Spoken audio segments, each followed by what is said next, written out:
అందరికీ వందనాలు. బాగున్నారా? మంచిది, దేవునికి స్తోత్రం. ప్రార్థనతోటి ఈ ఆరాధన ఆరంభిద్దాం. ప్రార్థన చేసుకుందాం. పరిశుద్ధుడా మా తండ్రి, నీకు వందనాలు, స్తుతులు స్తోత్రములు ప్రభువా. మీరు మాకు ఇచ్చినటువంటి ఈ గొప్ప అవకాశాన్ని బట్టి నువ్వు స్తుతిస్తూ ఉన్నాం ప్రభువా.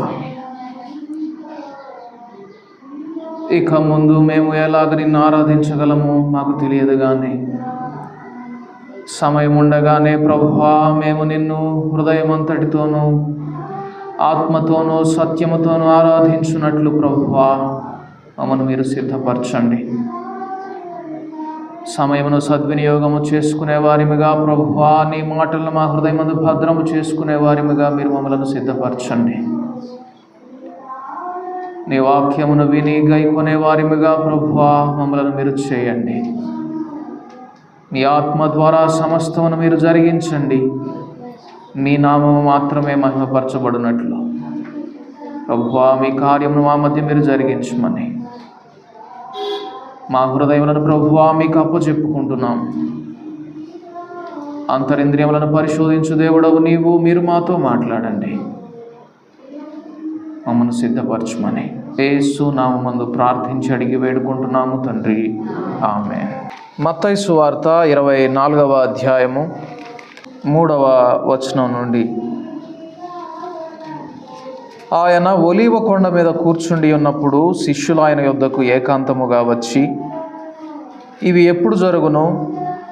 నీ రాకడకును ఈ యుగ సమాప్తికి నీ సూచనలేవి మాతో చెప్పుమనగా, యేసు వారితో ఇట్లనెను, ఎవడునూ మిమ్మును మోసపరచకుండా చూచుకొనుడి. అనేకులు నా పేరట వచ్చి నేనే క్రీస్తునని చెప్పి పలువురిని మోసపరచెదరు. మరియు మీరు యుద్ధములను గూర్చియు యుద్ధ సమాచారములను గూర్చియు వినబోదురు. మీరు కలవరపడకుండా చూచుకొనుడి. ఇవి జరగవలసి ఉన్నవి, కానీ అంతము వెంటనే రాదు. మోసపరచకుండా చూచుకొనుడి, కలవరపడకుండా చూచుకొనుడి. చూడండి, ఈ దినాలలో, కడవరి దినాలలో మనము జాగరూకత కలిగిన వారమై ఒక 2 విషయాలలో మెళకువగా ఉండమని దేవుడు సెలవిస్తూ ఉన్నాడు. మొదటగా మోసపరచకుండా చూచుకొనుడి. ఎవడునూ మిమ్మల్ని మోసపరచకుండా చూచుకొనుడి. రెండవది, మీరు కలవరపడకుండా చూచుకొనుడి. చుట్టూ జరుగుతున్నటువంటి సంభవాలను మనం ఒకసారి పరిశీలన చేసిన తర్వాత చాలామంది హృదయాలలో కలవరం చూడండి. కానీ దేవుడు చెప్తున్నటువంటి మొట్టమొదటి హెచ్చరిక ఏంటి అంటే, కలవరపడకుండా చూచుకొనుడి.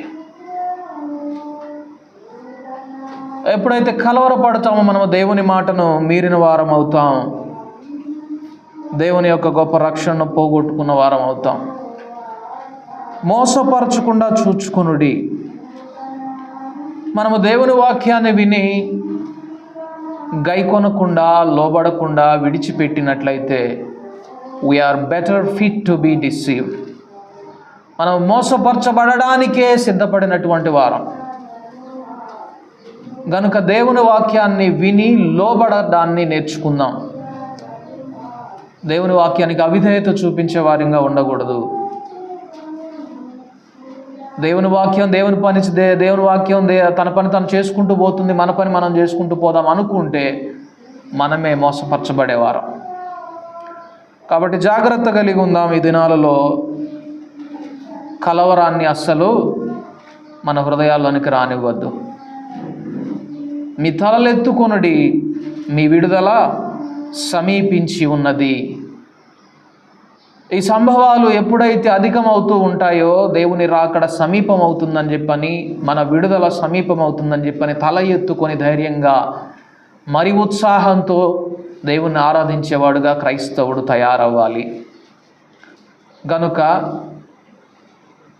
చుట్టూ జరుగుతున్నటువంటి సంభవాలను బట్టి మనము ఎట్టి పరిస్థితులను కలవరానికి గురి అవ్వాల్సిన అవసరం లేదు. మెళకువగలిగి మోసపరచబడకుండా జాగ్రత్తగా దేవుణ్ణి వెదకే వారముగా, ఆయన అనుసరించే వారంగా ఉందాం. అయితే ఈ దినాలలో జరుగుతున్నటువంటి సంభవాలు స్పష్టంగా దేవుని రాకడ సమీపమవుతున్నది అనేది మనకు తెలియపడేటట్లు దేవుడు చేస్తూ ఉన్నాడు. కానీ ఈ దినాలలో అత్యంత ప్రాముఖ్యమైనటువంటిది దేవుని యొక్క స్వరాన్ని బోరధ్వనిలాగా వినేటటువంటి చెవులు మనకు కావాలి. యోహాను భక్తుడు ఒంటరి అయి ఉండినప్పుడు దేవుని వాక్యము నిమిత్తమును యేసును గూర్చిన సాక్ష్యము నిమిత్తమును పద్మాసు ద్వీపములో నేను పరవాసినైతిని అనే మాటను చూస్తాం. దేవుని వాక్యం నిమిత్తం, యేసును గూర్చిన సాక్ష్యం నిమిత్తం.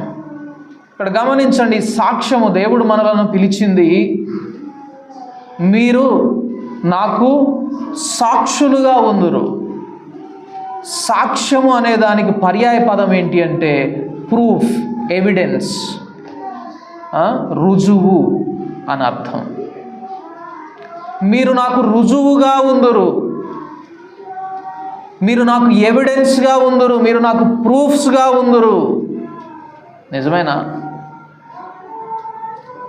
క్రీస్తు జీవించుచున్నాడు, ఆయన మరలా రాబోచున్నాడు, ఆయన మనలను తీసుకొని పోవడానికి అనే విషయంలో మనం నిజంగా ప్రూఫ్ లాగా ఉంటున్నామా? ఎవిడెన్స్ లాగా ఉన్నామా? రుజువుగా ఉన్నామా? ఇక్కడ యోహాను భక్తుడట ఆ రుజువు కలిగినటువంటి జీవితాన్ని జీవిస్తున్నందుకు ఆయన పరవాసి అయ్యాడట. ఆయన ఒంటరి అయ్యాడు. ద్వీపంలో తీసుకెళ్ళి అక్కడ శిక్ష విధించారు. ఆయన చంపడానికి చూస్తుంటే మరణం ఆయన సమీపించడం లేదు. బాగా మసిలిపోయేటటువంటి నూనెలో వేసిన ఆయనకేం కాలేదు. తారు పూసినటువంటి పాత్రలో వేసి కింద మంట పెట్టినా కూడా ఆయనకేం కాలేదు.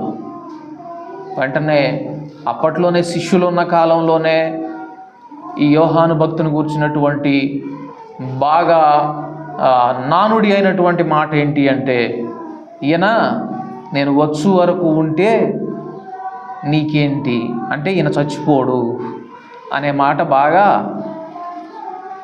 పలుకుబడిలో ప్రాచుర్యంలో ఉంది అట. దాంతో వీరందరూ ఇక ఈయన చనిపోడు, బహుశా ఈయన మరణం చూడడేమో అని ఈయన్ని ప్రజల్లో ఉంచితే అందరినీ మార్చివేస్తాడు అని చెప్పి తీసుకెళ్ళి ఎక్కడేశారు? పద్మాసు ద్వీపంలో వేశారు. గమనించండి, యేసుతో ఉండినంత కాలము, యేసు ప్రభు వారితో పాటు పరిచర్యలో పాలు పొందినంత కాలము కూడా ఎన్నడూ యోహాను భక్తుడు బోరధ్వనిలాగా ఆయన స్వరాన్ని వినలేదు. యేసయ్య గట్టిగానే మాట్లాడతాడు, ఆయన చిన్నగా మాట్లాడిన వ్యక్తి కాదు. మరి ఒక్కసారి 10,000 మందికి వినపడాలంటే 10,000 మంది అంటే ఎంత చివరకుంటారు? ఆ దినాల్లో మైకులు లేవు, ఈ దినాల్లో మైక్స్ ఉన్నాయి. మైకు ఉన్నా కూడా మైకు సరిగా పని చేయకపోతే గట్టిగా మాట్లాడితే కాసేపు గొంతు పోయింది నాలంటోడికి. కానీ యేసయ్య ఆ దినాల్లోనే గట్టిగా మాట్లాడగలిగాడు. కానీ ఎన్నడూ కూడా బోరధ్వనిలాగా యోహాను భక్తుడు వినలేదు. ఎప్పుడైతే ఒంటరి అయి ఉన్నాడో అప్పుడు బోరధ్వనిలాగా విన్నాడు దేవుని స్వరాన్ని. గమనించండి ప్రియ సహోదరులారా, మనము ఎప్పుడైతే ఒంటరి అయిపోతామో దేవుని నిమిత్తం, యేసును గూర్చిన సాక్ష్యము నిమిత్తం, ఆయన వాక్యం నిమిత్తం ఆయన స్వరం మరీ స్పష్టంగా, మరీ తేట తెల్లంగా వినబడుతుంది. బోరధ్వనిలాగా గొప్ప స్వరాన్ని విన్నాడు యోహాను భక్తుడు. ఈ దినాన ఆ స్వరము చెప్పినటువంటి సంగతులు కొన్ని మనం చూద్దాం. ఎందుకంటే మనము కలవరపడకుండా, మోసపరచబడకుండా, మెళకోగలిగి జాగరూకత కలిగిన వారమై దేవుణ్ణి ఎదుర్కొనే వారిగా ఉండాలి అని దేవుడు ఆశపడుతూ ఉన్నాడు. గమనించండి, ప్రకటన గ్రంథము 1వ అధ్యాయము, ప్రకటన గ్రంథము 1వ అధ్యాయము 19వ వచనము 20వ వచనం. కాగా నీవు చూచిన వాటిని, ఉన్న వాటిని, వీటి వెంట కలుగబో వాటిని, అనగా నా కుడి చేతిలో నీవు చూచిన 7 నక్షత్రములను గూర్చిన మర్మమును, ఆ 7 సువర్ణ దీపస్తంభముల సంగతియు వ్రాయుము. ఎప్పుడైతే బోరధ్వని వంటి గొప్ప స్వరము యోహాను భక్తుడు విన్నాడో, తనతో మాట్లాడుచున్న ఆ స్వరం ఏమిటో అని వెనుదిరిగి చూస్తే 13వ వచనంలో, తిరుగగా 7 సువర్ణ దీపస్తంభములను, ఆ దీపస్తంభముల మధ్యను మనుష్య కుమారుని పోలిన ఒకనిని చూచి తిని, ఆయన తన పాదముల మట్టునకు దిగుచున్న వస్త్రము ధరించుకొని రొమ్మునకు బంగారు దట్టి కట్టుకొని ఉండెను. ఆయన తలయు తల వెంట్రుకలను తెల్లని ఉన్నిని పోలిన హిమమంత ధవళముగా ఉండెను. ఆయన నేత్రములు అగ్ని జ్వాల వలె ఉండెను. ఆయన పాదములు కొలిమిలో పుటము వేయబడి మెరయుచున్న అపరంజితో సమానమై ఉండెను. ఆయన కంఠస్వరము విస్తార జల ప్రవాహముల ధ్వని వలె ఉండెను. ఆయన తన కుడి చేత 7 నక్షత్రములు పట్టుకొని ఉండెను. ఆయన నోట నుండి 2 అంచులు గల వాడి అయిన ఖడ్గం ఒకటి బయలువెడలుచుండెను. ఇప్పుడు నక్షత్రాలు ఆయన కుడి చేతిలో ఉన్నాయి. ఇప్పుడు 20వ వచనం చూద్దాం. అనగా నా కుడి చేతిలో నీవు చూచిన 7 నక్షత్రములను గురించిన మర్మమును, ఆ 7 సువర్ణ దీపస్తంభముల సంగతియు వ్రాయుము. ఇక్కడ 13వ వచనం 7 సువర్ణ దీపస్తంభముల మధ్య సంచరించుచున్న మనుష్య కుమారుడు. 20వ వచనంలో నక్షత్రములు 7 సంఘములకు దూతలు, దీపస్తంభములు 7 సంఘాలు.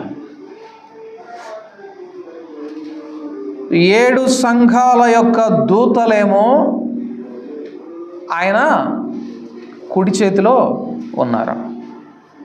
ఉదాహరణకి మెసెంజర్, సేవకులు అనుకుందాం, ఆ సంఘానికి ప్రతినిధులు అనుకుందాం, లేకపోతే సంఘాన్ని నడిపించే నాయకులు అనుకుందాం. వారు ఎక్కడున్నారు? ఇప్పుడు ఆయన కుడి చేతిలో ఉన్నారు. అందుకే సమాధాన సువార్త ప్రకటించు అని పాదములు పర్వతం మీద ఎంతో సుందరములై ఉన్నవి. ఇంకో చోట అంటాడు, ఆయన తన దూతలను వాయువులుగాను తన సేవకులను అగ్ని జ్వాలలుగాను చేసుకునేవాడు. దేవుని చేతిలో ఉంటే అగ్ని జ్వాలతో రగిలిపోతాం.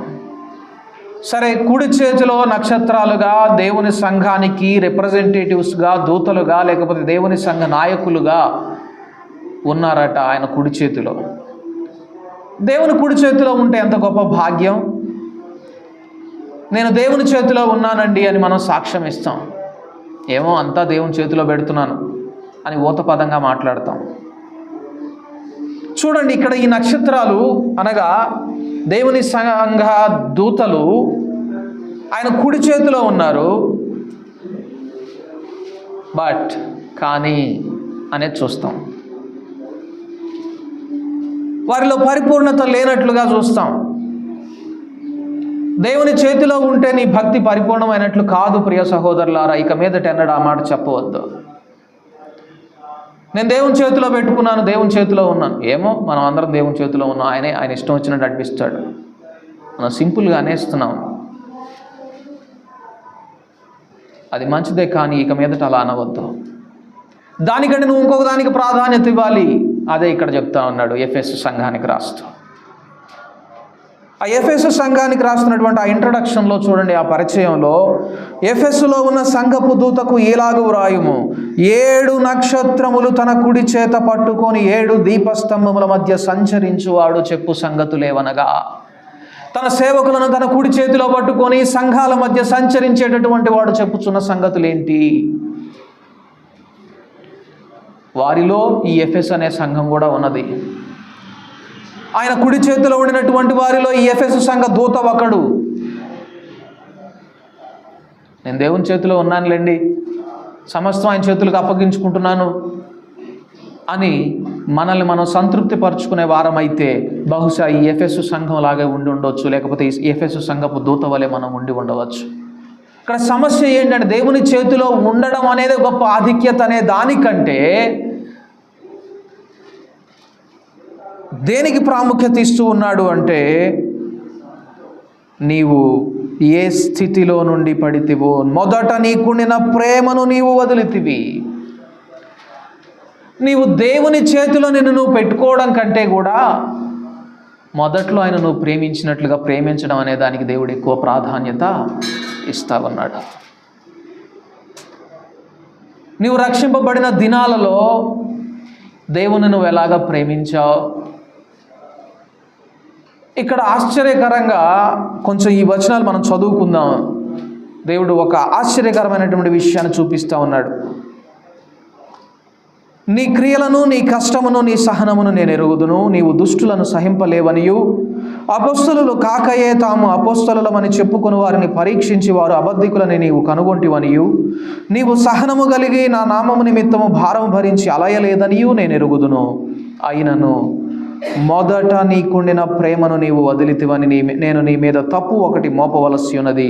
నీవు ఏ స్థితిలో నుండి పడితివో అది జ్ఞాపకము చేసుకుని మారు మనస్సు పొంది ఆ మొదటి క్రియలను చేయము. నీవు ఏ స్థితిలో నుండి పడితివో అది జ్ఞాపకం చేసుకుని ఆ మొదటి క్రియలు చేయి. ఏంటా మొదటి క్రియలు? ఆశ్చర్యకరంగా ఇక్కడ రాయలేదు ఆ విషయాన్ని. ఏం చేయమంటున్నాడు? జ్ఞాపకం చేసుకో అంటున్నాడు. ప్రతి వారికి తమ మొదటి క్రియలు గుర్తుంటాయి. జ్ఞాపకం చేసుకోవాలన్న ఆలోచన ఉంటే they may not be equal to every one of us. మనందరికీ అదే ఒకే కొల ప్రమాణం లేకపోవచ్చు, కానీ రక్షింపబడిన మొదటి దినాలలో నీ క్రియలేంటో ఒకసారి నువ్వు జ్ఞాపకం చేసుకో. ఇలాగున్నాయా అలాగున్నాయని ఎవరు నీకు ప్రత్యేకించి పరిచయం చేయాల్సిన అవసరం లేదు. నువ్వు జ్ఞాపకం చేసుకో అంటున్నాడు. రక్షింపబడిన మొదటి దినాల్లో ఎలా ఉన్నాం? పరిశుద్ధాత్ముడు నీతో మాట్లాడుతున్నాడు నీ అంతరంగంతో. జ్ఞాపకం చేసుకో, ఆయనే జ్ఞాపకం చేస్తాడు. ఆ మొదటి క్రియలు నీవు చేయి. నువ్వు మారు మనస్సు పొందు. ఏందండి, యేసయ్య కుడి చేతిలో ఉండినటువంటి నక్షత్రము లేకపోతే సంఘపు దూత మరలా మారు మనస్సు పొందాలా? అవును. ఆ మొదటి ప్రేమను గనక మనం వదిలిపెట్టినట్లయితే, నేను ఒక అనుభవం ద్వారా చెప్పాలనుకుంటున్నాను. నేనేమి ఎక్స్పర్ట్ని కాదు, నేను నేర్చుకున్నటువంటి ఒక చిన్న అనుభవం. నా వివాహమైనటువంటి ఆ తొలి దినాల్లో నా భార్య ఏమో నల్గొండలో ఉద్యోగం చేస్తూ ఉండేది, నేనేమో మార్కాపురంలో చేస్తుండేవాడిని. వారానికి ఒక్కసారి మాత్రమే నేను వెళ్ళి కుటుంబాన్ని చూసుకోవడానికి, నా భార్యను చూసుకోవడానికి సమయం దొరికేది. 220 కిలోమీటర్లు ప్రయాణం చేసి వెళ్ళాలి నేను శనివారం. నేను మార్కాపురంలో మధ్యాహ్నం సమయంలో బయలుదేరితే అర్ధరాత్రి 2 అయ్యేది. ఆదివారం సమయం, శనివారం అర్ధరాత్రి 2 అయ్యేది. ఆ 2 గంటల సమయంలో నా భార్య తన స్కూటీ వేసుకొని నేను బస్టాండ్లో దిగి ఉంటే ఒంటరిగా డ్రైవ్ చేసుకుంటూ పరుగెత్తుకుంటూ వచ్చేది. అమ్మో, అంత దూరం మనిషి ఎట్లా నడుచుకుంటూ వస్తాడని. లేదు, నేను ఆటో పట్టుకొని వస్తున్నానంటే ఇంట్లో నుంచి పరుగెత్తుకుంటూ వచ్చేది. కౌగలించుకొని పైన మెడ మీద ముద్దు పెట్టుకునేది. ఇప్పుడు నేను ఆలోచన చేస్తూ ఉన్నాను, నీవు మొదట మారు మనసు పొందిన దినాలలో ఎలా ఉన్నావు? దేవుణ్ణి ఎంతగా ఎదురు చూసావు? దేవుని కొరకు, ఆయన మాట కొరకు, ఆయన స్వరం కొరకు నువ్వు ఎంతగా తహతహలాడావు, ఎంత ఎదురు చూసావు? నేను నిజం చెప్తున్నాను, ఈ దినాన నా భార్య అలాగా లేదు. కారణాలు ఏవైనా కావచ్చు. ఇప్పుడు చిన్నపిల్లలు ఇంట్లో నిద్రపోతూ ఉంటారు. నేను మిడ్ నైట్ వెళ్ళి ఆడ బస్ స్టాండ్లో దిగితే వాళ్ళని వదిలిపెట్టేసి నా కొరకు రాలేదు. నాకు బాధ్యతలు ఉన్నాయి సంఘంలో, లేకపోతే కుటుంబ బాధ్యతలు ఉన్నాయి. ఇంతకుముందు పనిచేసినట్టుగా ప్రేమించినట్టుగా నేను దేవుని ప్రేమించాలా అనుకుంటున్నావేమో ప్రియ సహోదరి సహోదరుడా. దేవుడు దాన్ని తప్పుగా చూపిస్తూ ఉన్నాడు. ఆ మొదట నీకుండిన ప్రేమ ఏమైంది? ఆ మొదట నీకుండిన ఆసక్తి ఏమైంది? నీలో ఉండిన తహతహ ఏమైనది? ఆ తపన ఏమైంది? దేవుని కొరకు, దేవుని మాట కొరకు, ఆయన స్వరం కొరకు కనిపెట్టే స్వభావం. నీ ప్రాధాన్యతలు ఏవైనా కావచ్చు,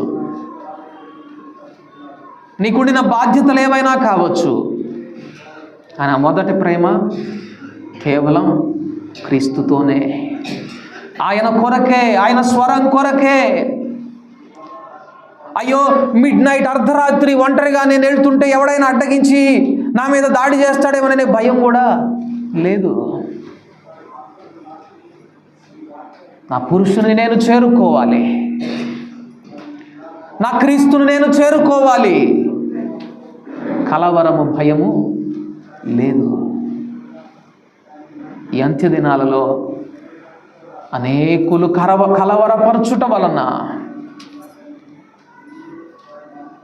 తప్పిపోతారట. ఈ కలవరం నుండి నిన్ను క్షేమంగా ఉంచేదేంటో తెలుసా? మొదట ప్రేమ. నువ్వు క్రీస్తును మొదట్లో ఎలాగ ప్రేమించావు? రక్షింపబడిన దినాలలో, ఈ దినాల్లో దేవుని కొరకు ఎదురు చూడడానికి, ఆయన స్వరం వినడం కోసం నీ దగ్గర సమయం లేదు. You are preoccupied with the things of this world. ఈ లోక సంబంధమైన విషయాలతో ముందుగానే నువ్వు ఆక్రమించబడ్డావు. నీకు సమయం లేదు. గుర్తు తెచ్చుకో, జ్ఞాపకం చేసుకో. ఆ మొదటి క్రియలు నువ్వేం చేశావో పరిశుద్ధాత్ముడు నీతో నీ అంతరంగంలో మాట్లాడుతూ ఉన్నాడు. జ్ఞాపకం చేసుకో.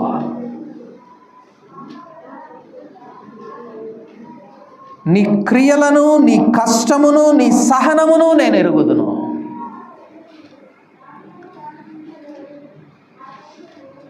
ఆ మొదటి క్రియలేవో ఇక్కడ స్పష్టంగా రాయలేదు, కానీ పరిశుద్ధాత్ముడు మన అంతరంగంలో మనతో మాట్లాడేదే ఆ మొదటి క్రియ. మీ అందరితో ఈ దినాన ఆయన మాట్లాడుతున్నాడని నేను నమ్ముతున్నాను. ఆ మొదటి క్రియలు ఒకసారి జ్ఞాపకం చేసుకోనండి. అయితే ఎఫెసు సంఘం యొక్క పరిస్థితి ఏంటి అంటే, ఆ క్రియలు, కష్టము, సహనము దేవుడు ఎరిగి ఉన్నాడట. ఏంటా సహనం? అపోస్తలుల కార్యములు 20వ అధ్యాయం 31వ వచనం. కావున నేను 3 సంవత్సరములు రాత్రింబగళ్ళు కన్నీళ్లు విడుచుచు ప్రతి మనుష్యునికి మానక బుద్ధి చెప్పి తినని మీరు జ్ఞాపకము చేసుకొని మెలకువగా ఉండుడి. ఎంత సహనం అంటే ఎఫెసు సంఘానికి పౌలు భక్తుడు వారి మధ్య 3 సంవత్సరాలు రాత్రింబగళ్ళు పరిచర్య చేశాడట. ప్రతి మనుష్యునికి మానక బుద్ధి చెప్పాడట. ఇప్పుడు ఒక 3 సంవత్సరాలు కాదని 3 వారాలు మీ మధ్య నుండి ఉదయము మధ్యాహ్నం సాయంత్రం కోటాలని చెప్పన్నాను అనుకోండి. 3వ వారం చివరిలో ఎలాగుంటుంది మన పరిస్థితి? పోనీ 3వ వారంలో ఎలాగుంటుంది? మొదటి రోజు అయితే ఆసక్తిగా వస్తాం, 2వ రోజు వస్తాం, 3వ రోజు ఇక రోజు ఇదే పని, ఇక మాకు వేరే పని లేదా, ఈయనకంటే పని లేక వచ్చి ఇక్కడ కోటాలు పెడుతున్నాడు అనుకుంటామా లేదా? గమనించండి, 3 సంవత్సరాలు వారెంతో సహనముతో దేవుని వాక్యాన్ని విన్నారట. ఉదయం రాత్రి. వాళ్ళ ఆసక్తి సన్నగిల్లలేదండి. మనలాగా కూర్చున్న ఒక 10 నిమిషాలకి నిద్రపోలేదు వారు. మనకు ఆసక్తి లేదు, వాక్యం అర్థం కాదు. ఎఫెసు సంఘం చూపించిన సహనం ఏంటో తెలుసా? ఆసక్తిని పోగొట్టుకోలేదు. 3 సంవత్సరాలు ఉదయ ప్రసంగానికి అటెండ్ అయ్యారు, రాత్రి ప్రసంగానికి అటెండ్ అయ్యారు. ప్రతి వారు కూడా ఆయన ద్వారా బుద్ధి చెప్పబడిన వారే. మనం మామూలుగా ఈ సహవాసపు క్రమాన్ని అనుసరించడానికే చాలా కష్టపడతాం. బుధవారం శనివారం ప్రార్థన, ఆదివారం ప్రార్థన, ఒక్క పూట పోతే మళ్ళా వచ్చే వారం పోవచ్చులే అని కాంప్రమైజ్ అవుతాం. కానీ ఎఫెసు సంఘం అలా కాదు. చాలా సహనంతో దేవుని వాక్యాన్ని విన్నది, ఎంతో బుద్ధి చెప్పినటువంటి సేవకుని యొక్క మాటలను గైకొన్నది అట. అయితే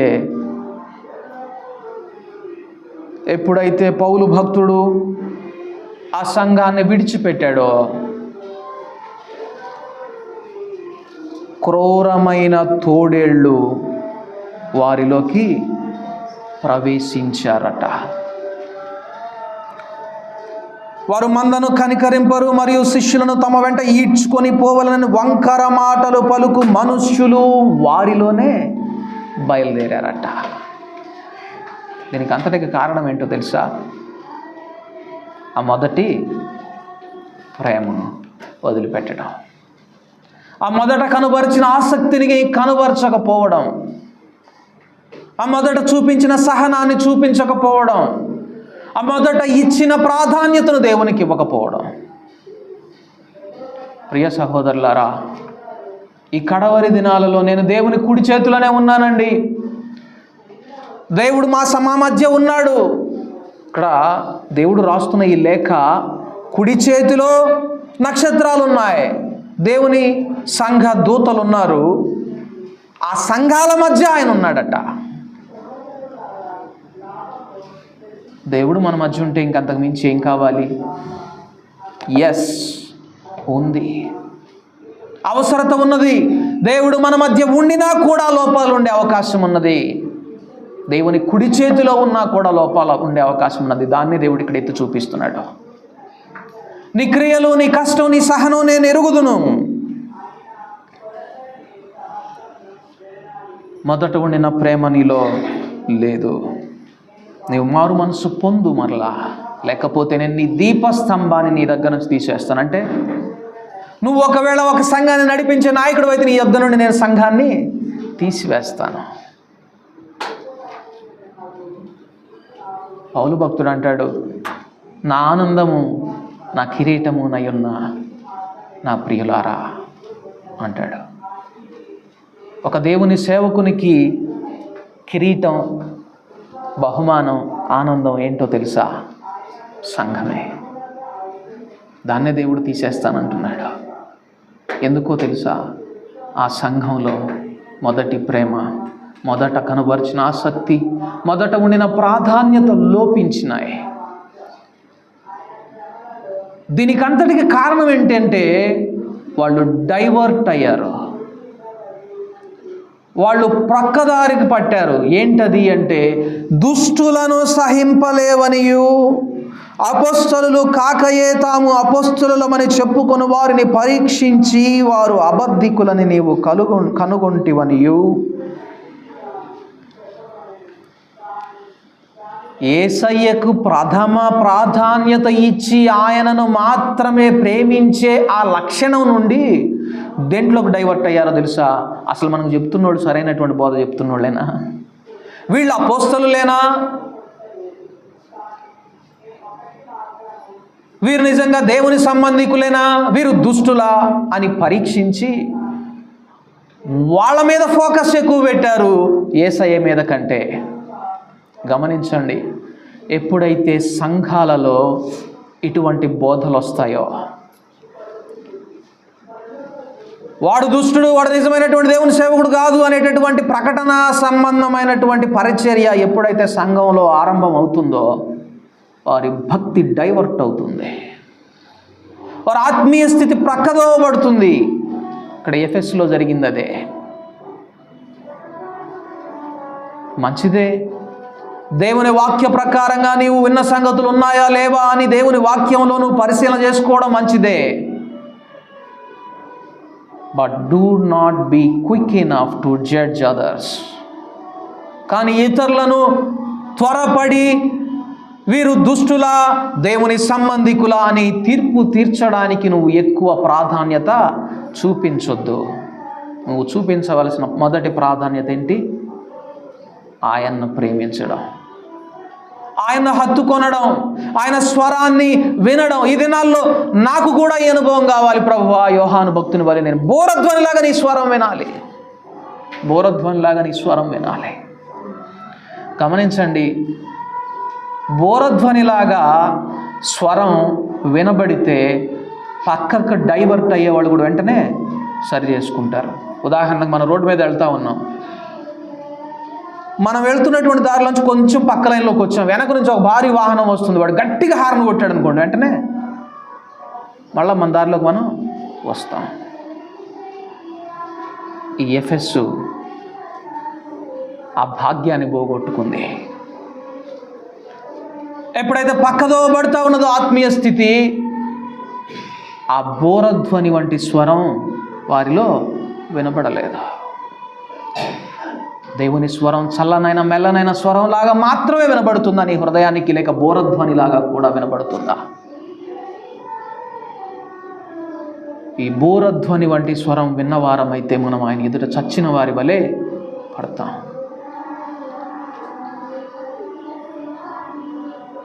మనల్ని మనం ఏ విషయంలోనూ మనం హెచ్చించుకోం, ఆయనకే మొదటి ప్రాధాన్యత ఇస్తాం. గమనించండి ప్రియ సహోదరులారా, ఇక్కడ ఇస్తున్నటువంటి హెచ్చరిక ఏంటో తెలుసా?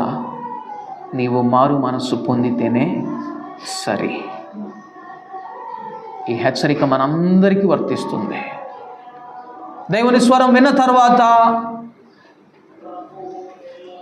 చచ్చినా కూడా నేను మారు మనసు పొందను, చచ్చినా కూడా నేను సరి చేసుకోను అనే స్వభావం మనలో గనుక వస్తే, ప్రియ సహోదరులారా, నీవు దేవుని కుడి చేతిలో ఉండినా, ఆయన సంచరించుచున్న పాళెములో సంఘంలో ఉండినా కూడా, you are the one first to be cast out from his presence.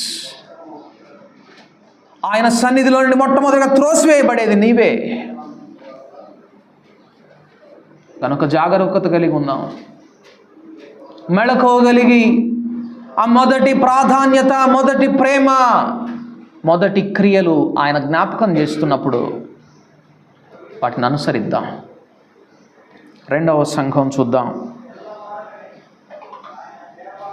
Smyrna సంఘము వెళ్ళే ముందు, తర్వాత ఇది చివరిలో ఒకసారి ఇక్కడికి వద్దాం, తర్వాత సంఘానికి వెళ్దాం. పెర్గము అనే సంఘం. ఈ పెర్గం యొక్క సంఘం కూడా సాతాను కాపురం ఉన్న స్థలములో ఉన్నదట. సాతాను సింహాసనం వేయబడినటువంటి స్థలంలో ఉన్నది. గమనించండి, దేవునికి అనుకూలమైనటువంటి పరిస్థితులు, దేవుణ్ణి ఆరాధించడానికి అనుకూలమైనటువంటి పరిస్థితులు ఉన్నటువంటి సంఘంగా పెర్గము సంఘం లేదు. పెర్గము సంఘం ఉన్నది దేవుణ్ణి ఆరాధించడం చాలా సవాలుతో కూడినటువంటి పరిస్థితి. అక్కడ సాతానే సింహాసనం వేసుకొని కూర్చొని ఉన్నాడు, చాలా కష్టం. అక్కడ సంఘంగా తయారైంది పెర్గము సంఘం. బా, ఎంత గొప్ప అనుభవం. కానీ ఇక్కడ కూడా ఒక సమస్య ఉన్నది. ఏంటంటే, విగ్రహములకు బలి ఇచ్చిన వాటిని తినునట్లును, జారత్వము చేయునట్లును, ఇశ్రాయేలీలకు ఉరియొడ్డుమని బాలాకునకు నేర్పిన బిలాము బోధను అనుసరించు వారు నీలో ఉన్నారు. నీకొలాయితుల బోధన అనుసరించు వారును నీలో ఉన్నారు. ఏంటి సమస్య అంటే, తప్పుడు బోధలు వారిలోనికి వచ్చేసిన. ఏంటా బోధ?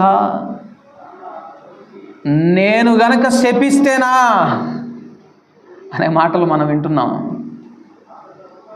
అటువంటి ధోరణిలోనికి వెళ్ళిపోయారట. బాలాకు నేర్పిన బిలాము బోధ, ఇశ్రాయేలీలకు ఉరియొడ్డుమని బాలాకునకు నేర్పిన బిలాము బోధ. అందుకే దేవుని వాక్యం సెలవిస్తున్నటువంటి మాట ఏంటంటే, నేడు అను సమయం ఉండగానే మీరు ఒకరినొకరు హెచ్చరించుకోనండి, పురికొల్పుకోనండి, ప్రోత్సహించుకోనండి, బుద్ధి చెప్పుకోనండి. దేని నిమిత్తం?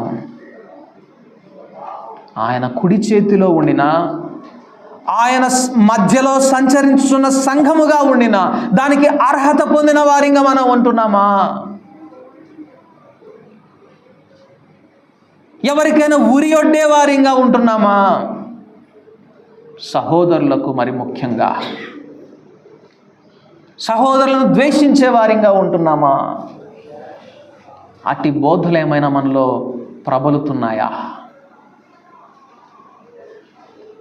మీ పాపములు క్షమింపబడాలి అంటే మీరును మీ సహోదరుల పాపాలు క్షమించండి. మీ సహోదరుని మీరు క్షమింపని ఎడల పరలోకమందున్న మీ తండ్రి మీ పాపములను క్షమింపడు. ఎవరితో చెప్తున్నాడండి ఈ మాటలు యేసయ్య? రక్షింపబడని వారితోనా? దేవుని సంఘంలో చేర్చబడనటువంటి వారితోన కాదు, దేవుని శిష్యులతో చెప్తున్నాడు ఆ మాట. అదేంటి? ఆయన శిష్యులయ్యేది మొదటగా మన పాపాలు క్షమింపబడిన తర్వాతనే కదా. గమనించండి, రక్షణ పొందడం ఎంత ప్రాముఖ్యమో ఆ రక్షణను మనం అంతము వరకు కాపాడుకోవడం కూడా అంతే ప్రాముఖ్యం. దానికి బదులుగా వీరు ఇశ్రాయేలీలకు ఉరియొడ్డేటటువంటి వారుగా, కాంప్రమైజింగ్ క్రిస్టియన్స్గా మారిపోయారు. రాజీ పడేటటువంటి క్రైస్తవులుగా మారిపోయారు. విగ్రహములకు బలి ఇచ్చిన వాటిని తినున్నట్లును, జారత్వము చేయునట్లును ఇశ్రాయేలులకు ఉరియొడ్డమని బాలాకు నేర్పినటువంటి బిలాము బోధను అనుసరించు. ఏముందులే అవన్నీ ఏముందులే అని రాజీ పడేటటువంటి భక్తులనికి వెళ్ళిపోయారట వీరు. విగ్రహాలకు బలి ఇస్తే విగ్రహాల్లో ఏముంది అని విగ్రహములకు బలి ఇచ్చిన వాటిని తినున్నట్లును, జారత్వము చేయునట్లును, సహోదరులను నిందించున్నట్లును, ద్వేషించున్నట్లును, ఉరియొడ్డునట్లును వారు మారిపోయారు. ఎక్కడున్నది ఈ సంఘం? యేసయ్య సంచరించుచున్నటువంటి సంఘంగా ఉంది. ఆయన కుడి చేతిలోనే ఉన్నది. కానీ మారు మనసు పొందితేనే సరి. నేను నీ యొద్దకు త్వరగా వచ్చి నా నోట నుండి వచ్చు ఖడ్గము చేత వీరితో యుద్ధము చేయుదును. గనుక జయించువానికి మరుగయ్యున్న మన్నాను భుజింపనిత్తును. ఈ తప్పుడు బోధలను జయించున్నట్లుగా దేవుని నోట నుండి వచ్చు స్వరము కొరకు ఆ మొదటి ప్రేమతోనూ ప్రాధాన్యతతోనూ ఆయన కొరకు ఎదురు చూచేవారికట మరుగయ్యున్న మన్నా. మరుగయ్యున్న దేవుని వాక్యపు గూఢమైన సంగతులు తెలియపరచబడతాయట. ప్రభువా, నీ ధర్మశాస్త్రంలోని నేను గ్రహింపలేని గూఢమైన సంగతులను నాకు బోధించు. ఎప్పుడు సాధ్యమవుతుందో తెలుసా? ఈ పరిస్థితిని నువ్వు జయించాలి. సహోదరులకు ఉరియొడ్డేటటువంటి వానివిగా కాకుండా సహోదరులను పురికొల్పేవానివిగా, హెచ్చరించేవానిగా, బలపరిచేవానివిగా, యేసు మాత్రమే నీ మొదటి ప్రాధాన్యతగా, ప్రేమగా నీలో ఉంటే ఈ మరుగయ్యున్న మన్నా ఆయన నీకు ఇస్తాడట. తరువాత సంఘము తుయతైరా. ఈ తుయతైరా సంఘం కూడా ప్రేమ, విశ్వాసము, సహనము క్రియలు కలిగి ఉన్నది. అంతేకాదు, మొదటి క్రియల కంటే కడపటి క్రియలు మరి ఎక్కువై ఉన్నాయి. కానీ సమస్య ఏంటో తెలుసా? యెజబెల్ అనే స్త్రీని ఉండనిస్తూ ఉన్నది. జారత్వము చేయుటకును, విగ్రహములకు బలి ఇచ్చిన వాటిని తినుటకును అది నా దాసులకు బోధించుచు వారిని మోసపరచుచున్నది. చూడండి, లోక సంబంధమైన వాటిని మనం పొందుకుంటాం, లోక సంబంధమైన వాటిని మనం సంపాదించుకుంటాం, ఐశ్వర్యాన్ని సంపాదించుకుంటాం, ఘనతను సంపాదించుకుంటాం అనేటటువంటి బోధను నేర్పిస్తూ వాటికి దాసులుగా మారుస్తుందట. గమనించండి, మన క్రైస్తవ జీవిత ఆరంభం ఈ లోక రాజ్యము నుండి వేరై పరలోక రాజ్యంలో చేర్చబడినప్పుడే ఆరంభమవుతుంది. కానీ పరలోక రాజ్య వారసుడను పౌరుడనని చెప్పుకుంటూ లోకరాజ్యంలో ఉన్న వాటిని ఎదురు చూచేటటువంటి వారుగా మారిపోయేటటువంటి బోధన అనుసరించే వారి పరిస్థితి ఇది. అట్టి వారిని దేవుడు అంటున్నాడు, నేను మంచము పట్టించి ఆ క్రియల విషయమై నువ్వు మారు మనసు పొందితేనే కానీ, లేకపోతే నేను బహుశ్రమల పాలు చేస్తాను. అందువలన అంతరింద్రియములను హృదయములను పరీక్షించువాడను నేనే అని సంఘములన్నీ తెలుసుకొను. దేవునికి కావాల్సింది నీ సహనము, నీ విశ్వాసము, నీ క్రియ కాదు. ఆయనకు కావాల్సింది నీ అంతరింద్రియం.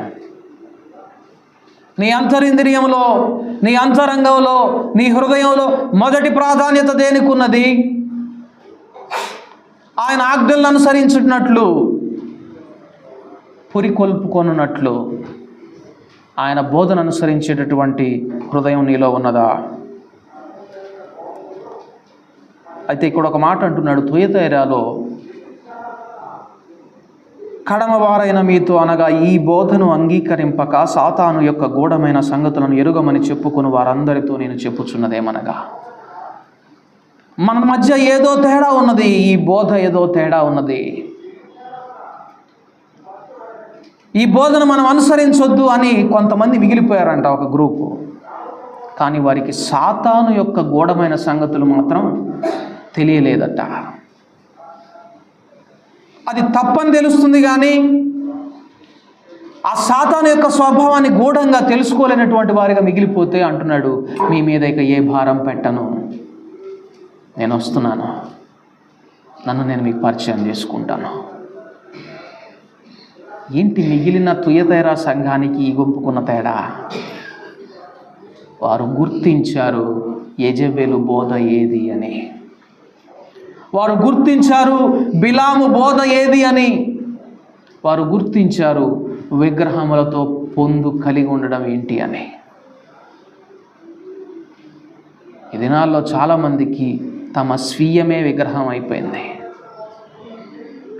ఎవరు ఆఖరికి బైబిల్ని తమ ఇంటి ముందు లేక తన కళ్ళ ముందు తగలబెట్టినా కూడా ఒప్పుకుంటారు, కానీ తన అహాన్ని తగలబెడితే మాత్రం అస్సలు ఒప్పుకోరు. తన స్వీయాన్ని సిలువ వేస్తే మాత్రం ఒప్పుకోరు. ఎందుకంటే ఆ స్వీయము అహమే తనలో విగ్రహం. చూడండి, ఈ తుయతైరా సంఘంలో మిగిలినటువంటి గుంపు దాన్ని గ్రహించిన వారిగా ఉన్నారు. తరువాత సార్దీస్ సంఘం, జీవించుచున్నావన్న పేరు మాత్రం ఉన్నది కానీ నీవు మృతుడవే. కారణం ఏంటంటే నీ క్రియలు నా ఎదుట సంపూర్ణముగా లేవు. కనుక జాగరూకుడవై చావనయున్న మిగిలిన వాటిని బలపరచు. నీ భక్తిలో చచ్చే జీవిత స్థితిలో కొన్ని ఆత్మీయ అనుభవాలు ఉన్నాయి, వాటినన్నా ఇక మెళకువగలిగి బలపరుచుకో అంటున్నాడు. అలా గనుక చెయ్యకపోతే ప్రమాదం ఏంటి అంటే, ఏమంటున్నాడంటే, నీవు జాగరూకుడవై ఉండని ఎడల నేను దొంగవలే వచ్చేదను, ఏ గడియను నీ మీదికి వచ్చేదనో నీకు తెలియదు. ఇప్పుడు ఈ వాక్యాన్ని ఎలా చదువుకుందాం? నీవు జాగరూకుడవై ఉండిన ఎడల, ఇప్పుడేమవుతుంది అది? నువ్వు జాగ్రత్త కలిగిన వాడవై ఉండకపోతే నీ మీదకి నేను దొంగలాగా వస్తాను, నేను ఏ గడియ నీ మీదకి వచ్చేదనో నీకు తెలియదు. నువ్వు జాగ్రత్త కలిగి ఉంటే నీ మీదకి నేను దొంగలాగా రాను. ఏ గడియని నేను వస్తాను, నేను నీకు తెలియజేస్తాను. ఇంకంతకు మించిన గొప్ప భాగ్యం ఏమన్నా ఉందా? దేవుని రాకడ సమయం గ్రహించినటువంటి క్రైస్తవునిగా మనం ఉంటే, ఒకసారి దేవుడు ఒక ఉపమానం చెప్తాడు యేసయ్య. ఒక అన్యాయస్తుడైనటువంటి యజమాని ఉన్నాడట. ఒక అన్యాయస్తుడైనటువంటి మేనేజర్ ఉన్నాడు. అయితే తన యజమానుడు వచ్చినప్పుడు ఈ గృహ నిర్వాహకుడట తను చేసినటువంటి అన్యాయాన్ని ఈ యజమానుడు చూశాడట. చూసినప్పుడు, అయ్యో నేను చేసింది నా యజమానుకు తెలిసిపోయింది, ఇప్పుడు నన్ను ఆయన లెక్క అడుగుతాడు, నన్ను పనిలోంచి తీసేస్తాడు, ఇక బయటకు పోయా నేను పని చేయలేను, ఇక్కడ నన్ను ఉండనీయడు, నేనేం చెయ్యాలి అని వెంటనే తను అప్పిచ్చిన వాళ్ళని పిలిచి, నువ్వు నా యజమానికి ఎంత అప్పు అచ్చి ఉన్నావు అని అడిగితే, నేను ఇన్ని ఒక 10,000 వచ్చి ఉన్నాను, నువ్వు వెంటనే ఆ 2 సున్నాలు తీసేసి 100 అని రాసుకో అన్నాడట. ఇంకొకటి పిలిచాడు, నువ్వు ఎంత నూనె నువ్వు వచ్చి ఉన్నావు? అయ్యా నేను ఇన్ని కేజీల నూనె వచ్చి ఉన్నాను. వెంటనే అది తగ్గించుకొని ఇంత రాసుకో. అక్కడ వేసే ఒక మాట అంటాడు, అన్యాయస్తుడైనటువంటి ఆ గృహ నిర్వాహకుడు బహు యుక్తిగా ప్రవర్తించెను, మీరు ఇట్టివారై ఉండండి అంటాడు. లాస్ట్ మినిట్లో కూడా వివేచనతో తప్పింపబడేవారిగా ఉండండి. ఆ అనుభవం ఎవరికి దొరుకుతుందో తెలుసా? ఇక్కడ జాగ్రత్త కలిగిన వారు లాస్ట్ మినిట్లో, ఆఖరి నిమిషంలో దేవుడు వచ్చే సమయంలో జాగ్రత్త పడి దేవుని రాజ్యంలో పాలు పంపులు పొందుకునే వారైపోతారట. ఇంతకీ ఎవరు నష్టపోతారు? జాగ్రత్తగా ఉండకుండా. ఏంటా జాగ్రత్త? నీలో బలహీన పడుతున్నటువంటి ఆత్మీయ అనుభవాలను గుర్తించి వాటిని బలపరుచుకో. అనగా పోగొట్టుకున్న ఆత్మీయ స్థితిని మరలా పునఃప్రారంభించు. ఆత్మీయ వరాలని మరలా నువ్వు పట్టుకో గట్టిగా. ఆ మొదటి స్థితికి మరలా రావడానికి జాగ్రత్త కలిగి ఎవరైతే ప్రయాసపడతారో అట్టివారు చూడండి, తెల్లని వస్త్రములు ధరించుకున్న వారై, తమ వస్త్రములు కడుక్కున్న వారై, జయించిన వారై దేవుని ఎదుట నిలవబడతారట. అతని పేరెంత మాత్రమును జీవ గ్రంథములో నుండి తుడుపు పెట్టబడదట. చూడండి. ఆ తర్వాత ఫిలదెల్ఫియా సంఘం యొక్క అనుభవము, స్ముర్నా సంఘం యొక్క అనుభవం తర్వాత చూద్దాం. లవోదికయ సంఘం. ఈ లవోదికయ సంఘం, నీ క్రియలను నేను ఎరుగుదు, నీవు చల్లగానైనను వెచ్చగానైనను లేవు, నీవు నులివెచ్చగా ఉన్నావు. గనుక నేను నిన్ను ఉమ్మివేయను ఉద్దేశించుచున్నాను. నీవు దౌర్భాగ్యుడనవును, దిక్కుమాలిన వాడవును, దరిద్రుడవను, గ్రుడ్డి వాడవును, దిగంబరుడవనై ఉన్నావని ఎరుగక్క. ఎందుకు ఈ స్థితిలో ఉందంట? లవోదికయ సంఘం నులివెచ్చగా ఉండడానికి కారణం ఏంటి? తన హీన స్థితి గుర్తించకపోవడం. ఈ దినాల్లో చాలామందికి తమ ఆత్మీయ స్థితి గుర్తెరిగేటటువంటి అనుభవం ఉండడం లేదు. అయ్యో, నా ఆత్మీయ స్థితి పతనమైపోతుందే, నాలో ఈ ద్వేషము, ఈ అసూయ, పగ, ఆ మొదటి ప్రేమ వదిలిపెట్టేసి నేను వీటితో నింపుకుంటే నా ఆత్మీయ స్థితి పతనమైపోతుంది, హీనమైపోతుంది. నేను దిక్కుమాలిన వాడనవుతాను, దరిద్రుడనవుతాను, గురుడి వాడనవుతాను, దిగంబరుడనవుతానని ఎరుగని వారిగా మిగిలిపోతారట. దానికి బదులుగా నేను ధనవంతుడను, ధనవృద్ధి చేసి ఉన్నాను, నాకేమీ కొదవలేదని చెప్పుకొనుచున్నావు. నాకేం కొదవలేదు, దేవుడు అంతా సమృద్ధికి ఇచ్చాడు అనుకుంటుందట ఈ లవోదికయ సంఘం. కానీ మనం చూస్తే ఈ 7 సంఘాల్లో అత్యంత దరిద్రతలో ఉన్నది సంఘం ఏంటి? లవోదికయ సంఘం. కారణం ఏంటి?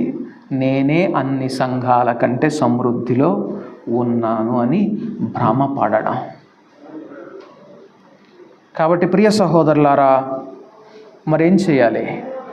నీ దగ్గర ధనము లేదు, కానీ నిజంగా నీ దగ్గర ధనము కావాలి అంటే అగ్నిలో పుటమి వేయబడిన బంగారము, నీ దిశములో సిగ్గు కనబడకుండానట్లు ధరించుకున్నట్టుకు తెల్లని వస్త్రములు. తెల్లని వస్త్రములు అంటే మళ్ళీ ఇందాక సంఘానికి, తొయతైరా సంఘానికి తెల్లని వస్త్రాలు ఇస్తాను ఎప్పుడు జాగ్రత్త కలిగి ఉంటే. కాబట్టి ఏం నేర్చుకోమంటున్నాడు? అగ్నిలో పుటము వేయబడినటువంటి బంగారం కొనుక్కోమంటున్నాడు. అనగా దేవుని వాక్యాన్ని కోరుకోమంటున్నాడు. ఇంకా ధరించుకున్నటకు తెల్లని వస్త్రం అంటే జాగ్రత్త కలిగినటువంటి ప్రవర్తనను కోరుకోమంటున్నాడు. నీకు దృష్టి కలుగునట్లు నీ కనులకు కాటుకను నా యొద్ద కొనుమని నీకు బుద్ధి చెప్పుచున్నాను. నేను ప్రేమించు వారిని అందరిని గద్దించి శిక్షించున్నాను కనుక నీవు ఆసక్తి కలిగి మారు మనస్సు పొందుము. చూడండి, ఇప్పుడు మనము స్ముర్నా ఎఫెసు సంఘానికి వద్దాం. ఈ స్ముర్నా సంఘము ఒక అనుభవం చూస్తే, నీ క్రియలు, నీ విశ్వాసము, నీ సహనం అనే మాట అక్కడ చూడం మనం స్మరణ అనే సంఘంలో. దానికి బదులుగా నీ శ్రమ, నీ దరిద్రత నేను ఎరుగుదును.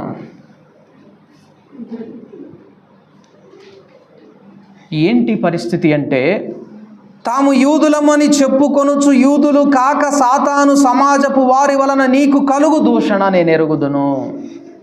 ఈ స్మరణ అనే సంఘం దేవుణ్ణి ఆరాధిస్తుంటే, యూదులు కాకనే యూదులని చెప్పుకునేటటువంటి సాతాను సమాజపు వారి వలన వీరికి కొన్ని శ్రమలు వచ్చినాయి. అయితే మిగిలిన సంఘాల వారిలాగా వారిని గుర్తుబట్టి వారిని దుష్టులను సహింపలేవనియు,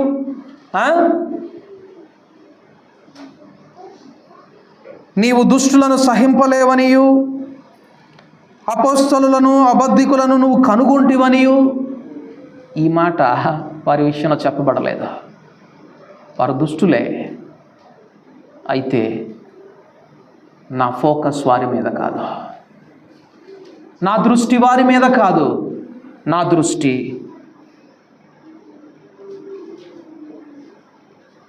నమ్మకముగా ఉండడం మీద, దేవునికి నమ్మకంగా ఉండడం మీద అని ఈ స్మరణ అనే సంఘం దేవుని మీద తన దృష్టిని నిలుపుకున్నది.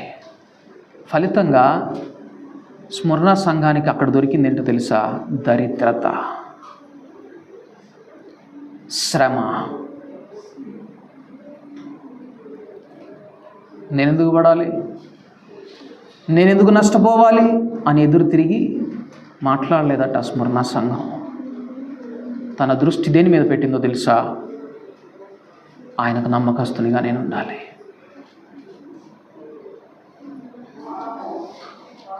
దాని ఫలితంగా స్మరణ సంఘం అక్కడ శ్రమ దరిద్రతను పొందుకున్న దేవుడు అంటున్నాడు, నీవు ధనవంతుడవే, నీవు ధనవంతుడవే. దేవుని దృష్టికి ధనవంతులం అవ్వడం ముఖ్యమండి. దేవుని దృష్టికి ఐశ్వర్యవంతులం అవ్వడం ముఖ్యం. ఇదిగో మీరు శోధింపబడినట్లు అపవాది మీలో కొందరిని చెరలో వేయింపబోచున్నాడు. 10 దినములు శ్రమ కలుగును, మరణము వరకు ప్రాణాపాయం వచ్చినను నమ్మకముగా ఉండము, నేను నీకు జీవ కిరీటం ఇచ్చేదను. ఆ నమ్మకత్వానికి ఫలితం ఏంటో తెలుసా? జీవ కిరీటం. ప్రియ సహోదరులారా, మనము క్రీస్తు చేతిలో ఉండినటువంటి నక్షత్రాలుగా ఉండినా, ఆయన సంచరిస్తున్న సంఘాల్లాగా ఉండినా, మిగిలిన సంఘాల వలె ఎఫెసు, పెర్గము, తుయతైరా, సార్దీస్ వలె కనుక మనం ఉంటే, లవోదికయ వలె మనం ఉంటే జీవకిరీటాలు మనకు దొరకవు. పరలోక రాజ్య ప్రవేశం మనకు దొరకదు. మనము జాగరూకత కలిగిన వారమై ఉండాలి, మొదటిది. రెండవది, ఆ మొదటి ప్రేమ కలిగిన వారమై ఉండాలి, మొదటి ఆసక్తి కలిగిన వారమై ఉండాలి. ఆయన మీద మాత్రం మనం నమ్మకాన్ని ఉంచేవారిగా ఉండాలి. తర్వాత మనకివ్వబడిన దాన్ని అంతం వరకు కాపాడుకునే వారిగా ఉండాలి. ఇప్పుడు ఫిలదెల్ఫియా అనుభవాన్ని ఒకసారి చూద్దాం. దావీదు తాళపు చెవి కలిగి ఎవడును వేయలేకుండా తీయవాడును, ఎవడును తీయలేకుండా వేయువాడునైన సత్యస్వరూపియగు పరిశుద్ధుడు చెప్పు సంగతులేవనగా, నీ క్రియలను నేను ఎరుగుదును, నీకున్న శక్తి కొంచెమైనను నీవు నా వాక్యమును గైకొని నా నామమును ఎరుగననలేదు.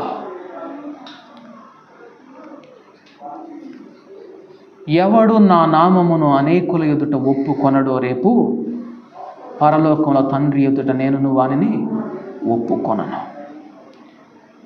ఎవరు నన్ను ఎరుగను అంటారో వారిని నేను పరలోకంలో తండ్రి ఎదుట ఎరుగను అంటాను. నేను దేవుని ఎరిగి ఉన్నాను అని నేను ఎప్పుడు సాక్ష్యం ఇచ్చిన వాడనవుతానంటే ఆయన వాక్యాన్ని గైకొనినప్పుడే. అంతే చెప్తుంది దేవుని వాక్యం ఇక్కడ. నీవు దేవుని ఎరిగి ఉన్నావా? మారుమనసు పొంది బాప్తిస్వం పొంది రక్షణ పొందినటువంటి సభ్యుల లిస్టులో చేర్చబడితే నువ్వు ఎరిగిన వాడవు కాదు. నువ్వెప్పుడు ఆయన ఎరిగి ఉన్నావో తెలుసా? ఆయన వాక్యాన్ని గైకొనిన వాడవైతేనే. ఇక్కడ అదే అంటున్నాడు, నీవు నా వాక్యమును గైకొని నా నామమును ఎరుగననలేదు. ఇప్పుడు ఎరుగను అనేవాళ్ళు ఎవరో తెలుసా? ఆయన వాక్యాన్ని గైకోననివారు, ఆయన వాక్యానికి విధేయత చూపనివారు. ఈ దినాన పరిశుద్ధాత్ముడు మీ మొదటి క్రియలను మీకు బయలుపరచడని నేను నమ్ముచున్నాను. గనుక మనము దేవుని వాక్యాన్ని గైకొని ఆయన ఎరిగిన వారిగా ఉన్నామా? ఇదిగో తలుపుని ఎదుట తీసి ఉంచి ఉన్నాను, దాన్ని ఎవడను వేయనేరడు. యూదులు కాకయే తాము యూదులమని అబద్ధమాడు సాతాను సమాజపు వారిని రప్పించదను. వారు వచ్చి నీ పాదముల ఎదుట పడి నమస్కారం చేసి, ఇదిగో నేను నిన్ను ప్రేమించి తినని తెలుసుకున్నట్లు చేసేదను. వీరు దేవుని వాక్యాన్ని గైకొనడం వలన వారికి ఉన్న శక్తి కొంచెమైనా కూడా దేవుని వాక్యాన్ని గైకొనడం వలన దేవుడు వారికి ఇచ్చినటువంటి ఆధిక్యత ఏంటో తెలుసా? లోకం ఎదుట ఆయన వారిని ప్రేమించాడు అనేది లోకానికి తెలియబడేటట్లు చేస్తాడట. ఎంత గొప్ప భాగ్యం! ప్రియ సహోదరులారా, దేవుని చేతిలో ఉన్నానండి నేను, ఆయన చేతుల్లో పెట్టుకుంటున్నాను నన్ను నేను అని సర్ది చెప్పుకుంటున్నామేమో. ఈ 7 సంఘాలు కూడా దేవుని చేతిలోనే ఉన్నాయి. కానీ 2 మాత్రమే, 7 మాత్రమే. 7 అంటే ఎంత తక్కువ శాతం!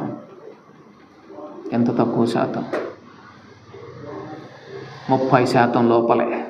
100 మందిలో 30, 10 మందిలో 3.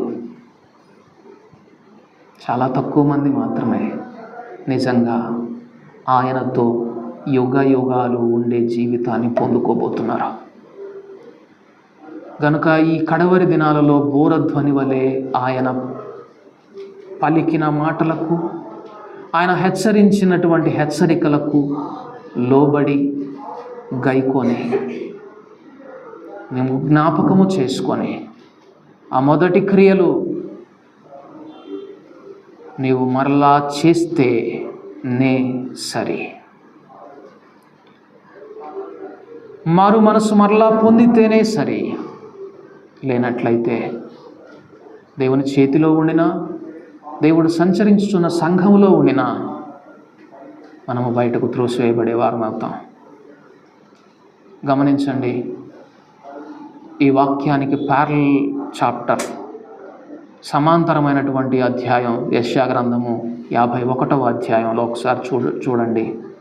చూస్తే నీవు ఏ బండ నుండి చెక్కబడితివో దాన్ని జ్ఞాపకం చేసుకో. నీవు ఏ గోతిలో నుండి త్రవ్వబడితివో దాన్ని జ్ఞాపకం చేసుకో. లేనట్లయితే అనేకులు చచ్చెదరు, భూమి ఆకాశము లయమైపోవును అని ముగుస్తుంది ఆ చాప్టర్. అంటే దేవుని రాకడ సమీపమైనటువంటి పరిస్థితిని ప్రకటిస్తున్నటువంటి అధ్యాయం అది. ఆరంభం ఏంటో తెలుసా? నువ్వు ఏ బండ నుండి చెక్కబడితివో, నువ్వు ఏ గోతిలో నుండి తీయబడితివో, ఏ రాళ్ల గవినిలో నుండి నువ్వు తీయబడ్డావో దాన్ని నువ్వు జ్ఞాపకం చేసుకో. ఇది నా పరిశుద్ధాత్ముడు మనతో మాట్లాడుతున్నటువంటి మాట అదే. అంతం వరకు నీకు కలిగిన దాన్ని నువ్వు గట్టిగా పట్టుకొని నమ్మకముగా, నీ శక్తి కొంచెమైనా ఆయన వాక్యాన్ని గైకొని ఆయన ఎరిగిన వానిగా నువ్వు ఉంటే జీవకిరీటం నీదే. దేవుని రాజ్యంలో, పరలోకంలో, ఆయన సన్నిధిలో ఎల్లప్పుడూ నిలువబడే స్తంభంగానూ మారిపోతావు. దేవుడు అట్టి కృపను మనకందరికి అనుగ్రహించునుగాక. ప్రార్థన చేసుకుందాం. పరిశుద్ధుడా మా తండ్రి, నీకు వందనాలు, స్తుతులు, స్తోత్రాలు ప్రభువా. ఈ కడవరి దినాలలో మాకు కావలసినటువంటి బోధ, నీవు రాసినటువంటి హెచ్చరిక, బూరధ్వని వలె వినబడినటువంటి హెచ్చరిక మా హృదయాలలో ఎల్లప్పుడూ మారుప్రోగనివ్వండి ప్రభువా. ఎందుకంటే మేము నీ చేతిలో ఉన్నవారమే, నీవు సంచరించుచున్నటువంటి సంఘంలో ఉన్నవారమే, సహవాసంలో ఉండినటువంటి వారమే అయినప్పటికీ ఇదిగో నువ్వు మా ముందు ఉంచినటువంటి ఈ చెక్ లిస్ట్ని కనుక మేము పాస్ అవ్వకపోతే ప్రభువా, మొట్టమొదటగా వెలుపలకు త్రోసివేయబడే వారం మేమవుతాం. కనుక ప్రభువా, అట్టి హీన స్థితిలోనికి దీన స్థితిలోనికి మేమెవ్వరము పోకుండా ఆత్మీయ ఐశ్వర్యవంతులముగా మేమందరం ఉండినట్లు ప్రభువా, జాగ్రత్త కలిగినటువంటి ఆత్మీయ జీవితం, మెళకోగలిగినటువంటి ఆత్మీయ జీవితం, వాక్యమును గైకొనేటటువంటి జీవితం ప్రభువా మీరు మాకందరికీ అనుగ్రహించండి. మేము తప్పుడు బోధలను పరిశీలించడానికి ఇక్కడ లేము. సాతాను సమాజపు వారిని ద్వేషించడానికి ఇక్కడ లేము. తండ్రి, నిన్ను నమ్మడానికి మాత్రమే ఇక్కడున్నాం. నీ పైన ఆనుకోవడానికి మాత్రమే ఇక్కడున్నాం. మొదటి ప్రేమతో నిన్ను వెంబడించడానికి మాత్రమే ఇక్కడున్నాం ప్రభువా. కనుక అట్టి ఆత్మీయ జీవితాన్ని మాకందరికీ మీరు అనుగ్రహించండి, నడిపించండి. తీర్పు దినాన తండ్రి, నీ ఎదుట సిగ్గుపడనక్కర్లేని వారముగా, ధైర్యముతో నిన్ను ఎదుర్కొనే వారిముగా ఈ కడవరి ఆఖరి దినాలలో, లోకమంతా కలవరపడుతున్న దినాల్లో ధైర్యముతో తలలెత్తుకొని ప్రభువా, సంతోషముతో నీ రాకడను నిరీక్షించే వారిముగా మీరు మమ్మల్ని అందరినీ చేయండి, నడిపించమని మా రక్షకుడని యేసు నామమున ప్రార్థించి అడిగి వేడుకుంటున్నాం తండ్రి.